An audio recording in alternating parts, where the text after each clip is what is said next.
Sabay tayo ah.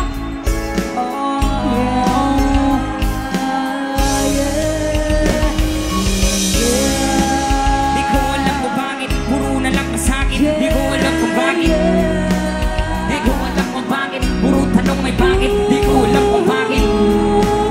Di ko alam kung bakit, puro na lang masakit. Di ko alam kung bakit. Sabay sa 1, 2, 3. Kayo po, yung kayo po na nakaupo. Tumayo ang pregin na nyo.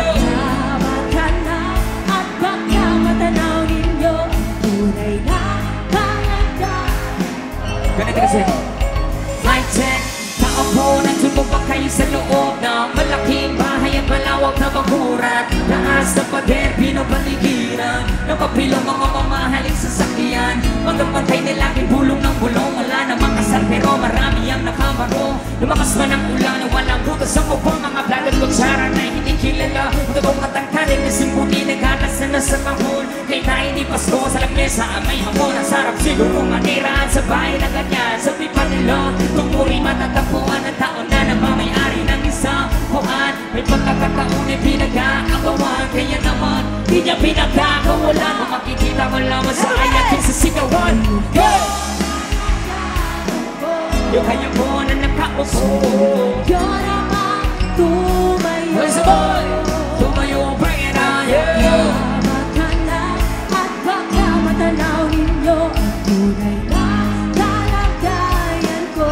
Mama, mawalang kanan na po sa taong nakaupo. Walang bibang katakal ng bigas namin, hindi puno ang dingding ng bahay namin. Pinagtabi-tabingero sa gabi, sobrang init na tumutunaw ng yelo. Na di kaya bilhin mo pang ilagay sa inumin. Pinakalong tumisan lumata mo rin uling-uling. Gawin ang panggatong na inanam lamang sa ispero. Nagsisilbing kusinan sa tumaki, may banyo ang aking inay na may kayaman ng isang kaldero. Ginagamit ng pagpunaking ng mais sumelo, pero kulang na kulang pa rin. Ulam na tuyot asin, ang 50 peso magahapoy bang kakasahin. Di ko alam kung talagang maraming harang o mataas ng bakulunang bubulang kulangan lamang mo kayo. Kahit sa dami ng pera nyo, walang doktor ang makapagpamalinaw ng mata nyo kaya.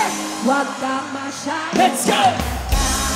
Bato sana Bato sa langit. ang magkaya. Huwag kang masyadong halata. Bato Let's go! sana Bato sa langit. Huwag masyadong halata. Huwag kang masyadong halata. Huwag kang masyadong halata. Huwag kang masyadong halata. Nasasabihin ako, mic check. Yo, halika na't pasukin natin ang mundo ng laro. May oso mas matindi pa sa mga ego at kalo. Kapag bumanag sa may natumbas ko'y ilang tumbog sa aking hila na di na nakababago na natutugin nasa ng panahon. Sabay na may pagkakistilo, hindi na dapat ang mga letrang sinigas ng escudero. At bilang butang barbero ang aking natanggap. Ang masataw ng pangalan ko'y kahirap at tanggap. Ako yung mana na gusto gawin bataan. Veteranong naturing ang utak ay walang laman. Huwag ang gusto ng English ram na ang butirin ang papaw sa mapangkap na Inglesero. Mga mag-pronounce fully fans, pero ang rami nga'y na-discorrect. Hindi matiig ang pagkaarte. Sabi ni Derek wala kang karangalan. Para sa akin magyabang isa ka lang natagahangan. Ang gusto sa akin ang abang na break it down, yo!